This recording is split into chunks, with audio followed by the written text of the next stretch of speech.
I want to talk with Jehovah's Witnesses. And I want to start off by asking you all a question about something. How many of you are familiar with this particular video? Walk by faith, not by sight. No doubt many of you have seen it. A lot of you still have it. Well, the thing about that video is this. I remember when it first came out, when I was Jehovah's Witness. And I watched it. And if you recall, the video is about the certain Christians who had followed Jesus' command to flee to the mountains and escape out of Jerusalem before the Roman armies came and destroyed. That's what the movie was about. And in the video, it gives you an idea of what these Christians may have had to have dealt with when they chose to flee out of Jerusalem. It also gives you an idea of what happened in Jerusalem when it was finally destroyed. Now, the thing about that video that troubled me was this. Way back then, there was a sister, I forgot what country she was from, but she had sent me a message. And we was communicating online, and she was telling me, well, she was asking me, where can she find that particular story in the Bible? That's what she wanted to know. She wanted to know, where can she find this particular story, everything in this particular video. She wanted to find it in the scriptures. And she was sincere. She really wanted to know. She wanted to read it. And I had to help her to understand that the video is sheer speculation. It only gives you an idea of what may have happened when those certain Israelites fled out of Jerusalem. It gives you an idea because the scripture doesn't exactly tell you what their lives were like after they left. A specific story about a specific family or whatever. It doesn't tell you that. See, but the thing about that video was this. When she asked me that question, I gave her the right explanation. Even though I did, it bothered me. Because the video, what it actually does is this. It actually leaves you blank. It leaves you with the impression that God's people were wiped out. That they were destroyed. That the Israelites were rejected by God forever and they were wiped out. Hence, you have what is called this replacement theology that people talk about today. That God has rejected his people, and now his people are what they call these Christians throughout the whole world. He rejected his people altogether. But that's not true. That is not true. For the simple reason, when you read the scriptures, you have to understand what the scriptures are saying. Now, I'm going to read out of this right off my computer screen. The book of Romans chapter 11. I'm going to read a couple verses out of here to help you all understand God has not rejected his people forever. He has not. And look, notice what it says in verse 1 of chapter 11 of Romans. It says, this is Apostle Paul speaking. I say then, has Elohim cast away his people? In other words, he asked the question, has God cast away his people? Has he just got rid of them, rejected them? And he goes on, he says, certainly not.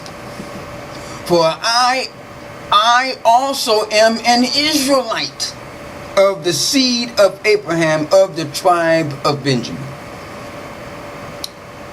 Apostle Paul just said, no, he has not rejected his people. Then it goes on and says, Elohim has not cast away his people which he foreknew. Then it says, want ye not what the scripture says of Elias, how he makes intercession to Elohim against Israel, saying, this is what he said, Yahweh, they have killed thy prophets and dig down thine altars, and I am left alone, and they seek my life. But what says the answer of Elohim? What did God say to him? After he complained to God and said, look, they have killed your prophets, they tore down your altars, they done all this wicked stuff. Look, I'm by myself, the only one worshiping you. What did God say to him about that? He says, I have reserved to myself 7,000 men who have not bowed the knee to the image of Baal. You know, but God had to help him understand all of his people have not rejected him. See, this particular brother thought he was alone, the only one, but no. God told him, no, I have 7,000 men. There's 7,000 others amongst your people that still have heart with me. So he's never going to reject his people. And then it goes on, it says this. In verse 5 it says this, even so then at this present time also there is a remnant according to the election of grace. That's the whole idea about this remnant. Yeah, the nation of Israel was destroyed in 70 CE. It was destroyed. But that does not mean that God rejected his people forever. He still has a remnant that exists on this earth today. So, in that particular video, this video I was telling you all about, this video right here, it leaves you blank. It leaves you with the idea that God's people have been rejected. And then you're left with the thought like this here. What about those Christians, those Israelite Christians? Because the scripture said there were thousands of those Israelites who actually did believe in Jesus. This person that you all call Jesus. What happened to them? Did they have children? Did their children's children have children? Do they still exist today on the earth? What happened to them? What happened to the ones who fled out of Jerusalem? Are they all gone too? I'm talking about the real Israelites. They had to flee to the mountains. The mountains where? You have to understand. When you got, if you can picture the globe in your mind, the nation of Israel, when they fled, do you think they fled up north? Would they run up north where the Romans existed at? No, they're going to run. They're going to run west and southward to try to escape the hands of the persecution of these Romans. These Romans who were white. Why wouldn't they run up north? Because that's where the Romans are. The Romans knew what these Israelites looked like. They were black. They were colored people. So no, they didn't run up north to the mountains up north. No, they went westward and southward, deeper into Africa. That's where they went. And that's what this particular video, it don't tell you that. It leaves you blank. And so now you have amongst you Jehovah's Witnesses. You don't know. When you read the Bible, it's not real to you, because especially the ones who they call African Americans, and the other ones who scattered all over the world, who they call Negroes or niggers. All of us the same people. We was taken out of Africa and scattered throughout the whole world. You see? Now I'm speaking specifically to you all. You don't see yourselves in the scriptures, therefore the Bible cannot be real to you. You don't really see it as a historical book. Because see, one thing that the Watchtower Society does is this. They discourage you from doing your own research. Do the research. Do the research on the Israelites and what happened in 70 CE. What happened to them? Do the research in light of the scriptures, because if you look at secular history and according to what is written in the scriptures, you'll see that they go hand in hand. But see, the Watchtower Society don't want you to even to do that. Why? Because they're afraid that you may discover something. That you may discover something about you and who you really are. You see? Now, first of all, when I first saw this video, it left me with that blank feeling. And when I was talking with that young sister about it, you know, I didn't express to her that it left me with that blank feeling, because I was Jehovah's Witness and I didn't want to, you know, hinder her faith, you know. So, but now that I have stepped back and I'm not, you know, Jehovah's Witness anymore, and I've done research, now I can speak out. Now I understand why this video troubled me so much. I understand why. First of all, it's all a lie. Every person in this video are white people, depicted as Israelites, Caucasians. Where do the Caucasians exist at? Up in Europe, not Africa. They don't have the look. How can you be down there in Jerusalem with all that hot heat, and down in Africa and all that hot heat and stuff, and you don't have no melanin? How are you going to be able to stand to be out there working in all that hot sun? Remember, the Israelites, they were once enslaved by the Egyptians. Made them build on pyramids and cities and stuff. Oh, yeah. All in that hot sun. If they were white, come on, they would have died out there. There's no way in the world. See, so this video is a lie. And then it leaves you blank. It leaves you blank. It don't tell you what happened afterwards. It gives you the impression that God had rejected his people and they are gone forever. But no, if you do the research, on what happened during and after 70 CE, you'll kind of find out that there were over 1 million of those Israelites that did escape Jerusalem. They did escape the hands of their oppressors, those white Romans. And not only did over 1 million of them escape, but you had the Christians who had already, the so-called Christians who had already left. Where did they go? They did not go up north. Trust me, they did not go up north.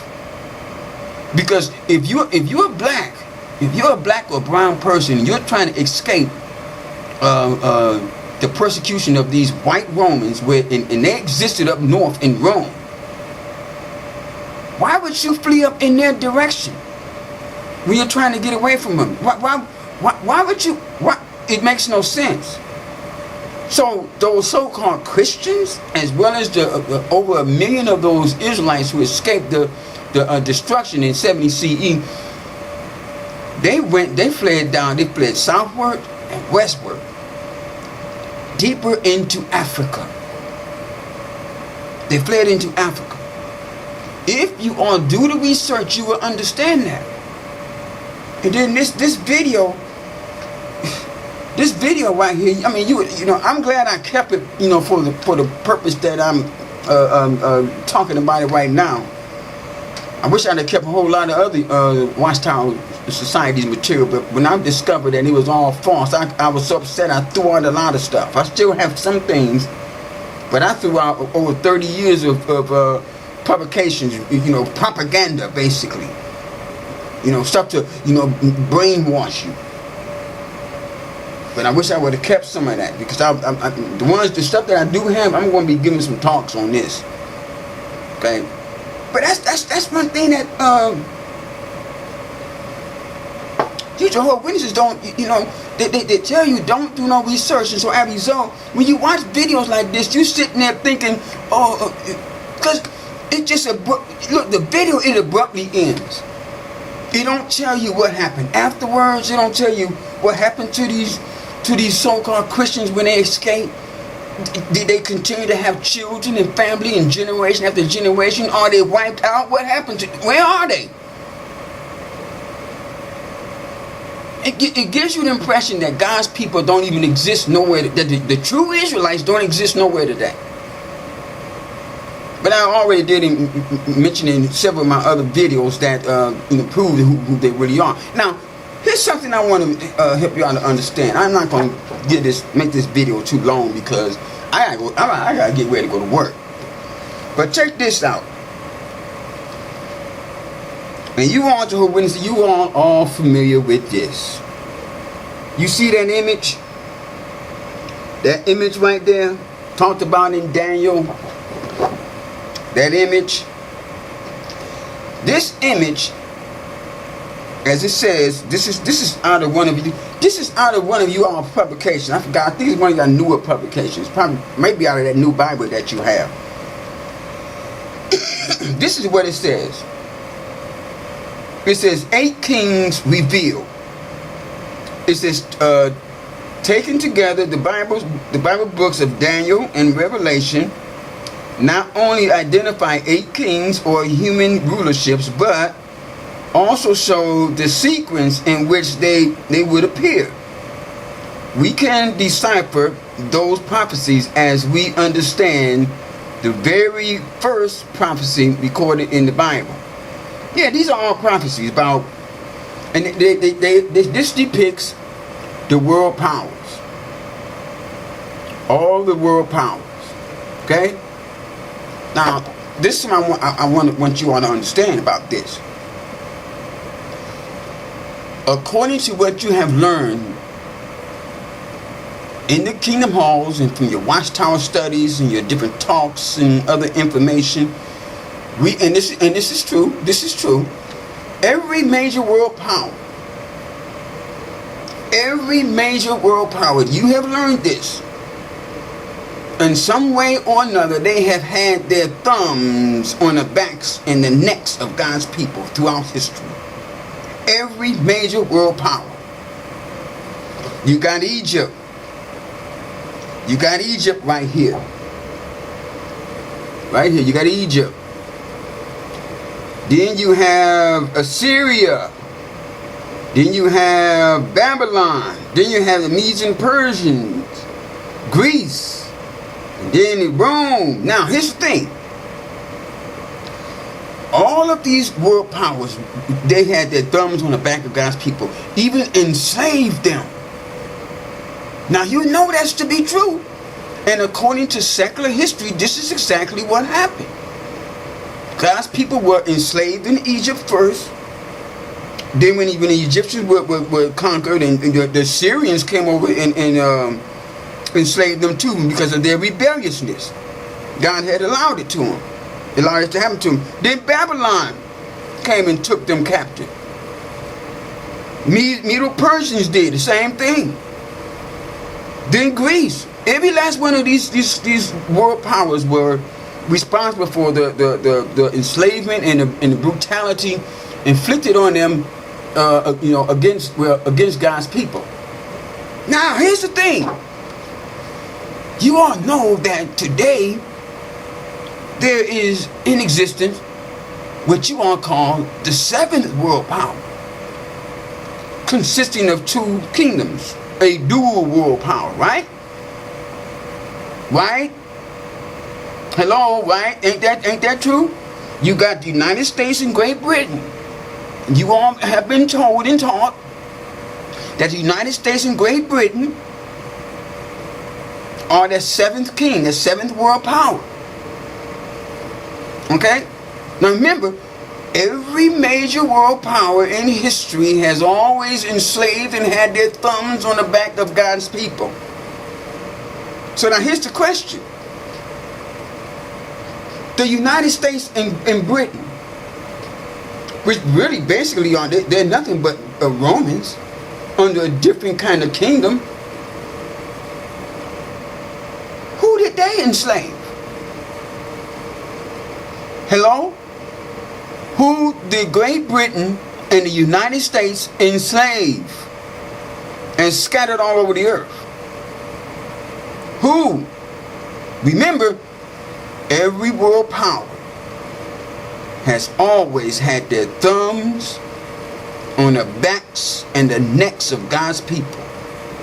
Every major world power throughout history, they have beaten them and enslaved them and treated them with brutality. So who has this seventh king that you call Great Britain and the United States? And I agree with this.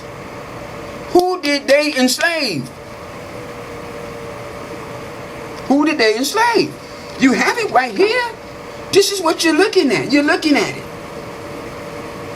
You're looking at this here. You're looking at it. Right? I mean, now, I'm going to tell you something. I presented this same information to this Jehovah Witness gentleman just the other day out on the street. I do talk with Jehovah Witnesses on the street. Only the ones that don't know me. Only the ones that don't know me. This particular gentleman did not know me. So I presented him with this same scenario here. I asked him, I said, what has always happened to God's people every time they rebelled against him? He went off into left field. I said, no, come back. He went in left field. I said, no, come back over here. Come back to home plate here. I said, what happened to God's people every time they rebelled against him? What did he allow to happen to them? I had to finish it for this brother. No doubt he probably was an elder, because he couldn't even think. I said, look, every time they rebelled against God, he allowed them to be taken into captivity and enslaved into slavery. Right? I said, think about it. The Egyptians, Babylon, Assyria, the Medes and Persians, I went on down the line. And he agreed. This man agreed with that. This is a well indoctrinated Jehovah Witness elder. I believe he was an elder. And he agreed with me. He said, yeah, that's what happened. That's exactly what happened. I said, now let me ask you this here. We're living under a seventh king, a seventh world power now, right? He says, yeah. And I put the question to him.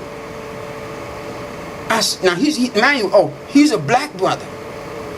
He's a black man. I'm trying to wake him up.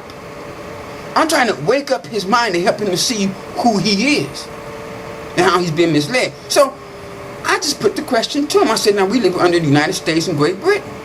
The seventh king, the dual world power. He said, yeah, he agreed. So I said, now let me ask you this here. Who did the United States and Great Britain enslave and scattered all over the earth? And he said, and you know what this man did? He stood there, he kind of looked off away from me, and he says, you got a point there. But then after he said, I don't want to talk no more. The minute you Jehovah Witnesses, you hear something, and the minute you realize that it is conflicting with, or basically is showing your belief system to be false, you don't want to talk anymore. Even though this brother said, he stood right there and said, you got a point there. But he didn't want to talk anymore. He shut me down. We went and sat down next to his wife. They're standing there with this, you know how they got their stands up now with all the literature on it. He went and sat down next to his wife, and I looked at him and I had pity for this man. I looked and I said, brother, I'm trying to wake you up. And because I just said something that made sense to you, you don't want to talk anymore? And he says again, I don't want to talk. I'm good. I'm like, you're not good, man. You're not good.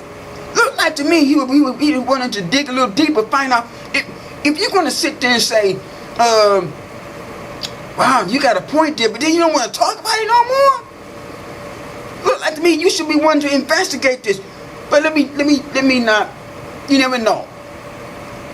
Maybe he might have went home and thought about that. Maybe he might have let his fingers do the typing on his computer, deciding to go outside the box and do some research that the Watchtower Society keep telling you all not to do. I'm telling you all, do the research. Do the research. You're going to discover some things, some shocking things. Then you may actually look around and you'll understand what is really going on in this world. Because you Jehovah Witnesses, you walk around and you talk about this here spiritual paradise that you're in. You know what that spiritual paradise really is? I'm going to tell you what that so-called spiritual paradise really is that you all have, that you all may be experiencing. You know what it's called? It's called La La Land. Wake up! Now that's all I got to say for right now. Because like I say, I got to get ready to go to work. And you'll be hearing from me. Shalom.